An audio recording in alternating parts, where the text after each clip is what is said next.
নমস্কার সুপ্রিয় সনাতনী বন্ধুরা, নিরামিষ খাবার যারা পছন্দ করেন এবং মাইজদি বাজারের আশেপাশে চাকরি সূত্রে যারা স্থায়ীভাবে বসবাস করেন, এছাড়াও যারা মাইজদি বাজারে বিভিন্ন কাজে আসেন, চাইলে আপনারা গোকুল ভোজনালয়ে 70 থেকে 80 টাকার মধ্যে দুপুরের খাবারটি সেরে নিতে পারেন।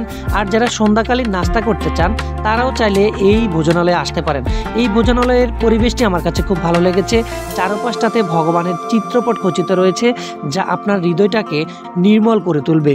এছাড়া এটির অবস্থান দেবালয় মন্দিরের ঠিক অপোজিটে দ্বিতল ভবনে অবস্থিত।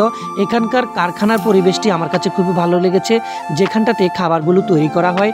এছাড়াও প্রভুদের কথাবার্তা আমার কাছে খুবই ভালো লেগেছে, যেটি আপনাদেরকে বলে বোঝাতে পারবো না। আপনারা চাইলে মাইজদি বাজার আসলে এই ভোজনালয়টিতে আসতে পারেন। তো ভিডিওটি লাইক, কমেন্ট এবং শেয়ার করে অন্যকে দেখার সুযোগ করে দিবেন। হরে কৃষ্ণ।